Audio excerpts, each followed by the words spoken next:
नमस्कार दोस्तों, आपका हमारे चैनल धार्मिक भाव पर स्वागत है। आज हम जानेंगे कि हम भगवान के दर्शन कैसे कर सकते हैं। तो शुरू करते हैं। गीता में भगवान कृष्ण ने बताया कि किस तरह इंसान भगवान के दर्शन कर सकता है।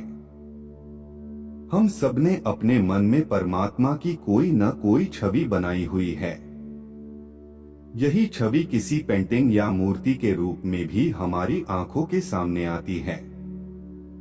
परमात्मा के निराकार निर्गुण स्वरूप की कल्पना करना हमारे लिए कठिन है, इसलिए हम उन्हें आंखों से देखने की कोशिश करते हैं। हम भगवान को एक भौतिक या सगुण रूप देने का प्रयास करते हैं। भगवान को देखने का सही तरीका क्या है? साकार या निराकार। भगवद गीता अध्याय 11 श्लोक 8 में भगवान कृष्ण कहते हैं, न तुमा शक्यसे द्रष्टुम्नेन स्वचक्षुषा दिव्यं ददामि ते चक्षु पश्चिमे योगमैश्वरम, यानी तुम इन भौतिक नेत्रों से मेरे ब्रह्मांडीय रूप को नहीं देख सकते, इसलिए मेरे राजसी ऐश्वर्य को निहारने के लिए मैं तुम्हें दिव्य दृष्टि प्रदान करता हूँ। भगवान कृष्ण कहते हैं कि उनकी दिव्यता को देखने के लिए भौतिक आंखें कभी सक्षम नहीं हो पाएंगी। हमें उसे दिव्य दृष्टि से देखने की जरूरत है। भगवद गीता में भगवान कृष्ण ने अर्जुन को यह दिव्य दृष्टि दी। प्रारंभ में अर्जुन भगवान को अपनी धारणाओं के आधार पर देखता है। धीरे धीरे वह मन में बनाए सभी रूपों को ईश्वर में विलीन होते देखने लगता है, जब तक कि केवल एक अलौकिक अग्नि ही शेष रह जाती है। 1000 सूर्यों की चमक के बराबर यह तेज अर्जुन को चकाचौंध कर देता है।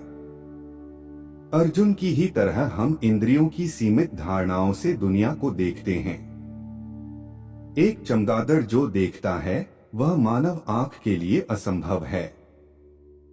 इसी तरह ईश्वर को संकीर्ण दृष्टि से देखना उनके वैभव को सीमित करना है। परमात्मा के वास्तविक स्वरूप को देखने के लिए सबसे पहले क्षितिज का विस्तार करना सीखना चाहिए और आंतरिक दृष्टि से दुनिया को देखना चाहिए। हम भौतिक आंखों से बाहरी रंगरूप ही देख पाते हैं, जबकि आंतरिक दृष्टि से देखना बंधी बंधाई धारणाओं को एक स्वरूप में विलीन कर देता है। यह दूसरे के अनुभव को अपने रूप में शामिल करना है। दुखियारों की पीड़ा से दुखी होने और उनके सुख का जश्न मनाने वालों की खुशी महसूस करना है।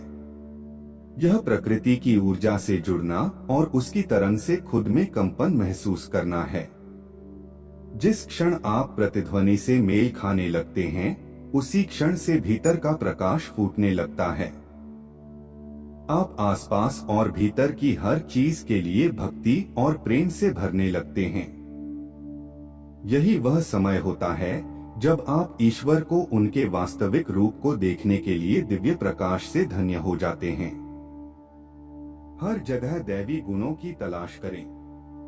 जब किसी चीज में सुंदरता देखते हैं तो भगवान को देख रहे होते हैं। प्रेम, करुणा और मित्रता ईश्वर के ही रूप हैं। क्या आपके अंदर ये गुण नहीं हैं? आप प्रेम और करुणा से भर जाएं। ईश्वर को महसूस करने का यह सबसे आसान तरीका है। जीवन को इस दिव्यता से भर लें।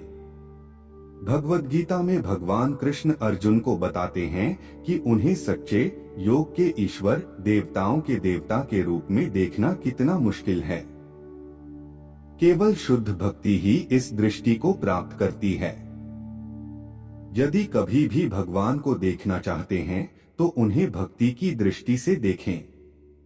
हिंदू धर्म में किसी भी देवी देवता की पूजा करते समय हमें कुछ नियमों को हमेशा ध्यान में रखना चाहिए, क्योंकि ऐसा करने पर हमारी साधना आराधना शीघ्र ही फलीभूत होती है। जैसे ईश्वर की पूजा हमेशा शुद्ध और पवित्र मन से एक निश्चित स्थान पर एक निश्चित समय पर अपने आसन पर बैठकर ही करनी चाहिए। पूजा के लिए कभी भी दूसरे के आसन या फिर जपमाला आदि का प्रयोग नहीं करना चाहिए। आइए शुभ फलों की प्राप्ति के लिए पूजा के जरूरी नियमों को जानते हैं। पूजा करते समय जरूर ढकें अपना सिर। पूजा करते समय हमारे यहाँ सिर ढकने का नियम है। चूंकि सनातन परंपरा में पूजा के दौरान काला रंग वर्जित है, ऐसे में क्या स्त्री और क्या पुरुष अपने सिर को ढककर ईश्वर के प्रति अपना आदर भाव जताते हैं। जब हम पूजा के दौरान अपना सिर ढकते हैं तो हम उन नकारात्मक शक्तियों से भी बचे रहते हैं जो अक्सर साधना आराधना में विघ्न डालती हैं। कैसे करें ईश्वर को प्रणाम? ईश्वर को कभी एक हाथ से प्रणाम नहीं करना चाहिए। ईश्वर की मूर्ति को यदि स्पर्श करने का अवसर मिलता है तो आप अपने बाएं हाथ से उनका बायां पैर और दाएं हाथ से उनका दायां पैर छूकर आशीर्वाद प्राप्त करें। इसी तरह आप चाहें तो भगवान की मूर्ति के सामने जमीन पर पूरा लेटकर साष्टांग दंडवत या साष्टांग प्रणाम भी कर सकते हैं। हालांकि शास्त्रों के अनुसार साष्टांग प्रणाम सिर्फ पुरुष ही कर सकते हैं, स्त्रियों को ऐसा करने की मनाही है। तुलसी की पूजा का नियम। भगवान विष्णु की प्रिय तुलसी को उनकी पूजा में प्रसाद स्वरूप अवश्य चढ़ाएं। यदि आप भगवान विष्णु की कृपा पाना चाहते हैं तो गुरुवार को विशेष रूप से तुलसी जी के पेड़ के नीचे शुद्ध देशी घी का दिया जलाएं। तुलसी के पौधे को कभी भी अपवित्र हाथ से न छुएं।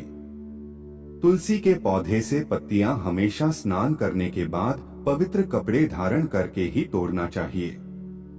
रात के समय मंगलवार और रविवार के दिन तुलसी की पत्तियां भूल से भी न तोड़े और न ही तुलसी के पौधे को उखाड़े।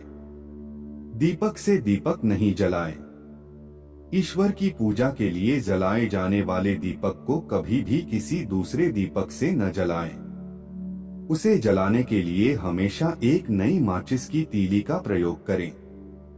भगवान विष्णु की पूजा में हमेशा शुद्ध घी का दिया जलाएं और शनिदेव की पूजा में सरसों के तेल का दिया जलाएं। धन्यवाद।